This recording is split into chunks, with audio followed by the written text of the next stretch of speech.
Bismillahirrahmanirrahim. Assalamualaikum warahmatullahi wabarakatuh. Kami dari kelompok 4 akan mempresentasikan materi yang telah diberikan. Sebelum masuk ke materi, saya perkenalkan dulu nama-nama kelompok kami.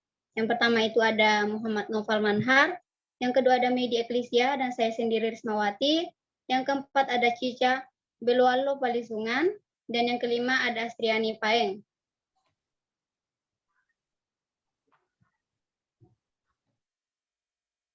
Oke. Di slide pertama ini ada tentang sejarah game, di mana game pertama kali bermula pada komputer digital elektronik yang bernama Colossus dan ENIAC yang dibuat selama Perang Dunia Kedua untuk membantu sekutu melawan kekuatan Aksis. Kelahiran video game pertama adalah dimulai dari mempromosikan pengadopsian komputer oleh universitas, organisasi, pemerintahan, dan perusahaan besar. Program komputer game pertama kali merupakan permainan catur bernama Turing yang dikembangkan oleh Alan Turing dan David yang baru diselesaikan pada tahun 1950 yang belum diimplementasikan pada sebuah komputer oleh mereka.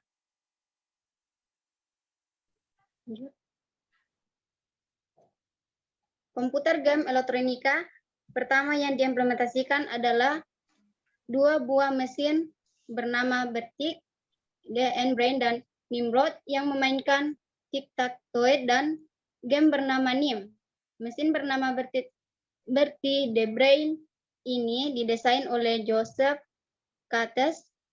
Game pertama yang dikenal yang menggabungkan sebuah monitor adalah program checker yang dikembangkan oleh Christopher dan program tic-tac-toe bernama Also oleh Alexander Dols pada tahun 1952.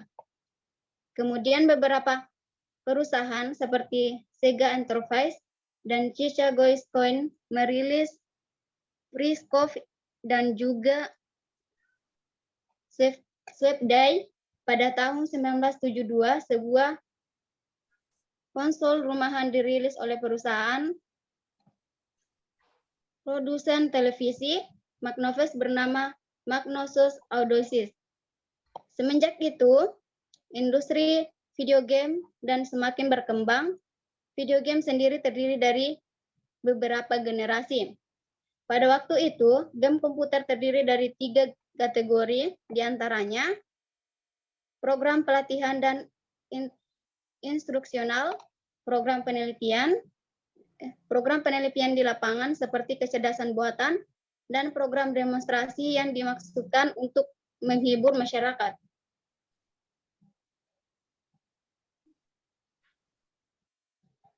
Nolan Bushnell dan Ted Debye memutuskan untuk bekerja sama dan membuat sebuah perusahaan bernama Atari pada tahun 1972.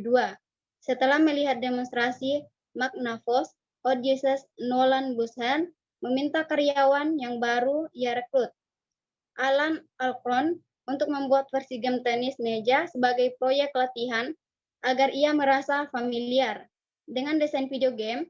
Ternyata begitu dimainkan, dan akhirnya Atari merilis game ini dengan nama Pong dan dijual sangat terbatas pada tahun 1972.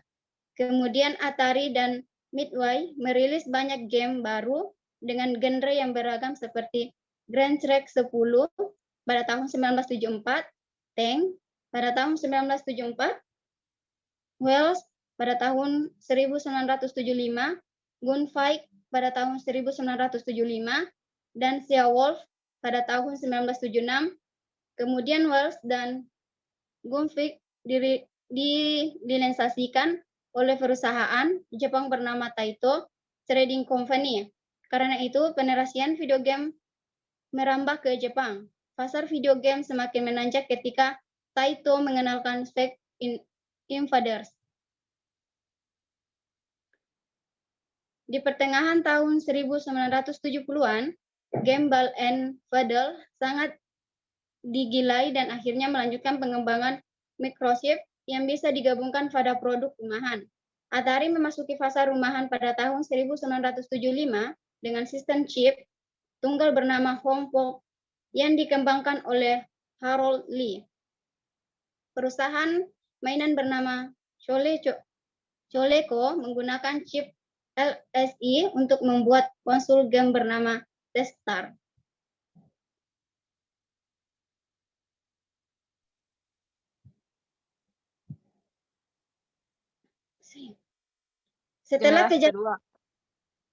Setelah kejatuhan pasar konsol terdedikasi pada tahun 1978, sistem video game bergeser pada penyimpanan data berbasiskan ROM disimpan di sebuah perangkat bernama cartridge. Terobosan video game sebenarnya adalah setelah Atari meluncurkan salah satu game populer dari Taito, Space Invader untuk VCS. Kemudian kesuksesan tersebut membuat Atari ingin tetap memproduksi produk lanjutannya tahun 1982.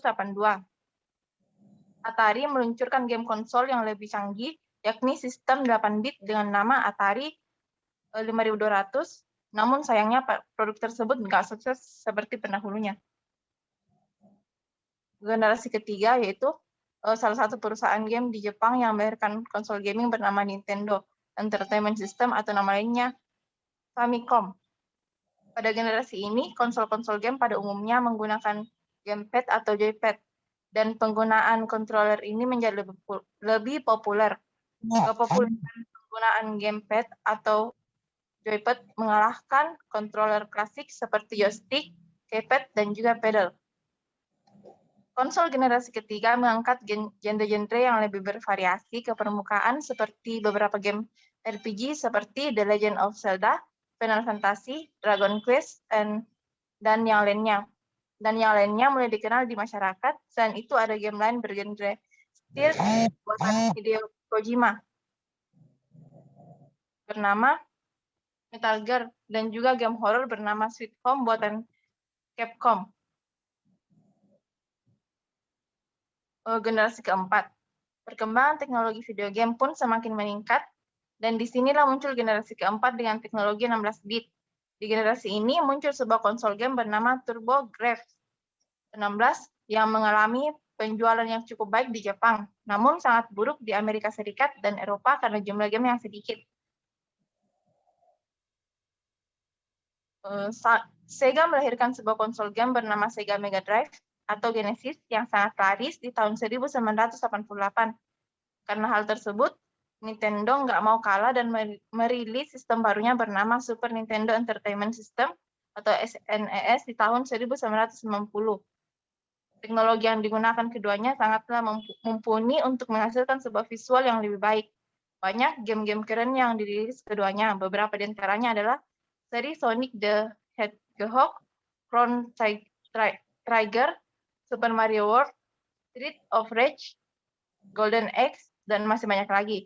Selain itu, mereka juga mencoba menggunakan segala kemampuan yang ada di dalam kedua konsol mereka dengan membuat game 3D, Virtual Racing di Sega Mega Drive, dan Star Fox di SNES. Kemudian pada generasi kelima, Atari mencoba peruntungannya lagi dengan meluncurkan Atari Jaguar pada tahun 1993. Selain itu, perusahaan lain bernama 3DO merilis konsol gamenya yang bernama 3DO Interactive Multiplayer. Sayang sekali lagi Atari gagal memperoleh penjualan yang baik. Begitu juga dengan 3DO. Mereka mengalami hal yang sama. Setahun kemudian muncul 3 konsol baru yang dirilis di Jepang. Di antaranya Sega Saturn, Sony PlayStation, dan juga PC FX. Sony dengan PlayStation-nya mendapatkan penjualan yang sangat baik. Salah satu penyebab larisnya Sony PlayStation adalah jumlah game yang begitu banyak yang membuat para konsumennya tertarik. Maka dari itu, konsol ini bisa dibilang sebagai salah satu konsol dengan penjualan terbaik sepanjang masa. Nintendo juga menciptakan sebuah konsol 64-bit bernama Nintendo 64. Salah satu game paling populernya adalah Super Mario 64. Teknologi 3D pun berkembang pesat berkat diluncurkannya sebuah perangkat bernama kartu akselerator 3D bernama Voodoo yang dirilis oleh 3DFS Interactive. Game first person yang sebelumnya sepenuhnya 3D seperti Doom atau Duke Nukem kini diganti dengan game full 3D seperti Quake. Genre real-time strategi pun juga mendapatkan perhatian lebih juga pada tahun 90-an. Generasi ke-6. Generasi ini dibuka oleh sebuah konsol besutan Sega bernama Sega Dreamcast. Pada tahun 1998, konsol ini hanya menampilkan grafis yang jauh lebih baik dibandingkan dengan konsol 32-bit dan 64-bit, namun juga hadir dengan dukungan internet untuk bermain secara online. Akan tetapi, walaupun mendapatkan kesuksesan popularitas, Sega Dreamcast juga cepat surut. Kemudian Sony PlayStation 2 muncul sebagai pahlawan di generasi konsol ke-6. Ini diikuti dengan Nintendo GameCube dan juga Microsoft Xbox. Pada generasi ini, penggunaan media pun beralih. DVD kini lebih banyak digunakan karena memiliki kapasitas yang lebih besar. Generasi ke-7. Generasi ke-7 dibuka oleh Nintendo dengan konsol handheldnya yang bernama Nintendo DS dan diikuti oleh Sony dengan PlayStation Portable-nya. Sony tetap menjual segi grafis yang didukung dengan spesifikasi yang powerful, sedangkan Nintendo DS menawarkan gameplay yang lebih interaktif. Di tahun 2005, Microsoft merilis Xbox 360 dan Sony mengikutinya dengan merilis PlayStation 3 setahun setelahnya. Kedua menawarkan kualitas visual HD dan diperlukan TV HD LCD. Di generasi ini juga lahirnya sebuah teknologi lempengan bernama Blu-ray yang kapasitasnya tentu lebih besar. Generasi ke-8. Nintendo ingin melanjutkan kesuksesan NDS dengan merilis 3DS yang mana hadir dengan teknologi baru, yakni auto stereoscopic 3D yang untuk memproduksi sebuah efek 3D di layar. Kemudian Sony merilis konsol handheld penerusnya yang dinamakan PlayStation Vita. PS Vita mengusung layar OLED 5 inci dan menghadirkan koneksi Wi-Fi. Wii U lahir setahun setelah NDS muncul, namun sayangnya penjualan yang sangat buruk. Sony kembali melahirkan PlayStation 4 yang hadir dengan teknologi super keren dan juga pemanfaatan resolusi Full HD.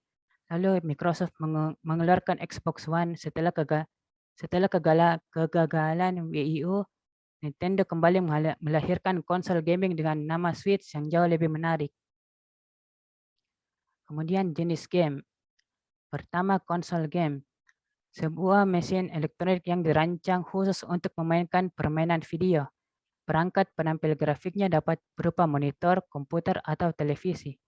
Alat pengendalinya disebut joystick atau controller. Konsol permainan modern saat ini antara lain adalah PlayStation buatan Sony dan Xbox buatan Microsoft. Konsol yang berdimensi kecil dan mudah dibawa kemana-mana disebut konsol portable. Misalnya PlayStation Portable yang dirilis oleh Sony pada tahun 2005 dan Nintendo DS yang diproduksi oleh Nintendo.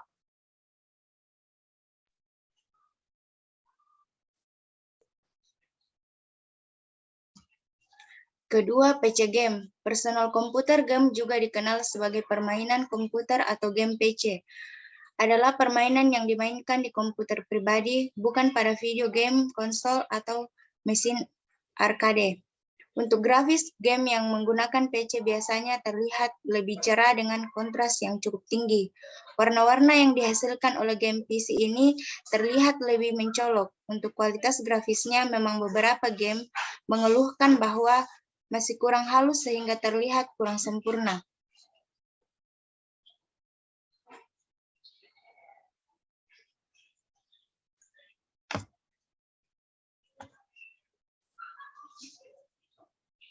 Yang keempat, game mobile adalah game yang dimainkan pada perangkat seluler karena terobosan teknologi yang cepat pada akhir abad ke-20.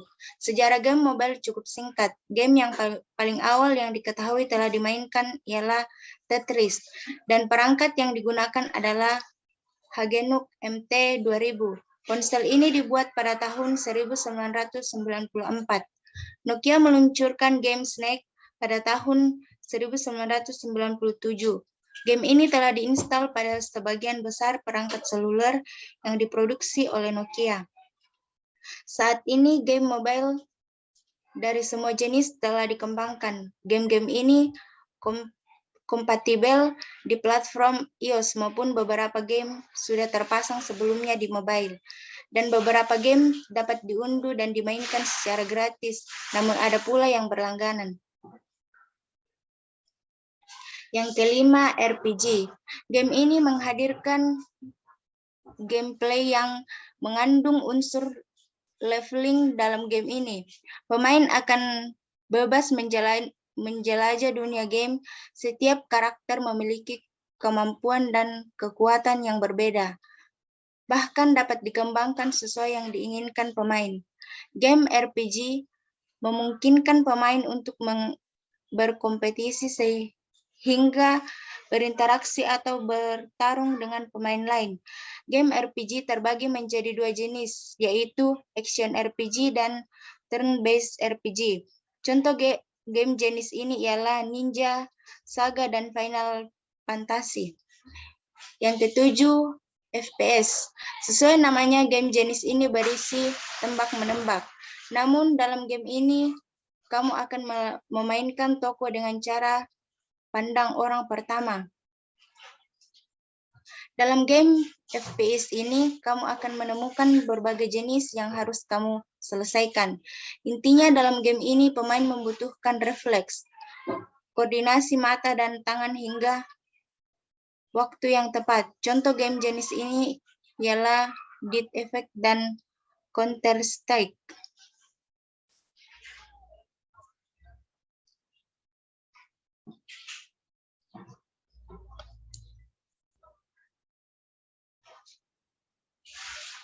FPS, game ini sebetulnya mirip dengan FPS. Game tembak-menembak ini hanya berbeda pada sudut pandang pemain. Biasanya, game ini akan menampilkan pemain tempat setengah badan atau sudut pandang orang ketiga. Contoh game ini ialah Dead Space hingga Halo. RTS, game jenis ini menitikratatkan unsur strategi. Game ini memerlukan kemampuan pemain untuk memimpin sebuah pasukan, kemudian mengelola sumber daya hingga membangun peradaban. Setelah pembangunan selesai, kamu bisa berperang dengan pasukan lain untuk merebut kekuasaan. Maka dibutuhkan strategi yang pas dan hati-hati agar pasukan dapat menang dan wilayah sendiri tidak diserang. Contoh game jenis ini ialah Dota, Age of Empires hingga Clash of Clans.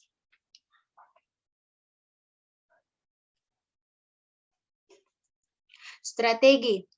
Game strategi merupakan jenis genre game yang membutuhkan strategi untuk mencapai misi yang ingin dicapai. Proses perencanaan dan pelaksanaan strategi menjadi kunci kemenangan dalam permainan dengan genre strategi game. Sport. Game jenis ini hadir untuk para pemain yang gamer olahraga. Game ini memiliki gameplay berbagai jenis olahraga di dunia. Intinya, pemain dan akan melakukan pertandingan olahraga secara virtual. Contoh game jenis ini ialah Pro Evolution Soccer hingga NBA 2015. Genre game yang ketujuh, simulation. Game dengan genre ini hadir dengan konsep yang mirip kenyataan. Semua faktor dalam game akan dibuat semirip dunia nyata.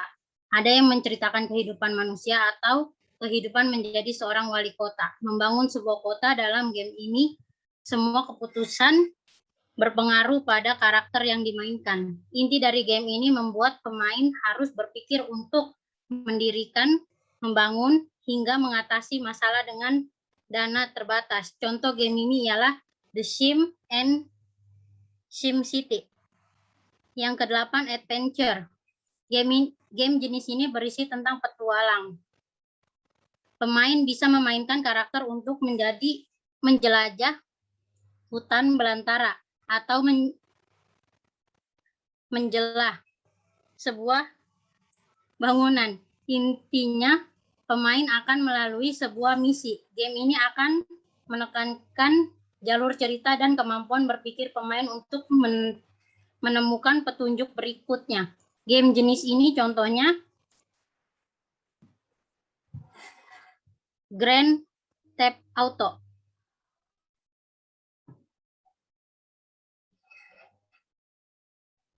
Yang ke-9, racing. Game ini berisi pertarungan. Dalam game ini pemain dapat memilih karakter dengan kemampuan berbeda-beda. Pemain juga bisa mengeluarkan jurus dan kemampuan berbeda dari tiap karakter untuk mengalahkan musuh. Biasanya pertarungan hadir secara one on one, 1 lawan 1 dalam sebuah arena yang terbatas. Contoh game jenis game ini yang cukup terkenal ialah Mortal Kombat, Street Fighter, hingga Tekken. Yang ke-10, MMOG.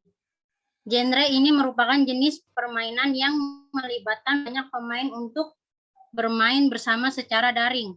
Fitur utama adalah chatbox, di mana pemain dapat saling berkomunikasi satu sama lain secara daring. Permainan ini memiliki banyak genre seperti MMORPG atau permainan peran daring, multi pemain, masif seperti Ragnar Online.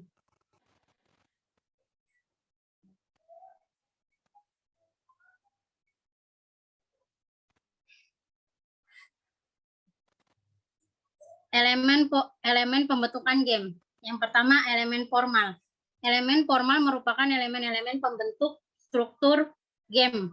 Elemen formal ini terdiri atas pemain, tujuan, prosedur, aturan, sumber daya, konflik, batas-batas, dan hasil akhir. Tujuan atau objek merupakan suatu hal yang menentukan apa yang harus dicapai pemain di dalam game. Prosedur merupakan metode bermain berkaitan dengan tindakan-tindakan yang dilakukan pemain untuk mencapai tujuan di dalam game. Aturan menentukan tujuan game serta tindakan apa saja yang dapat dilakukan pemain. Sumber daya di dalam game merupakan aset-aset seperti kehidupan, unit, kesehatan karakter, mata uang, waktu, maupun investasi. Yang kedua, elemen dramatis. Elemen dramatis game adalah elemen yang membuat pemain terlibat secara emosional dengan pengalaman bermain game.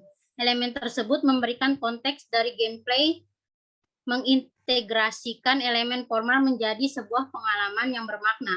Elemen dramatis terdiri atas tantangan, proses bermain atau play, dasar pemikiran atau premis, karakter, cerita, pembangunan dunia, dan busur dramatis.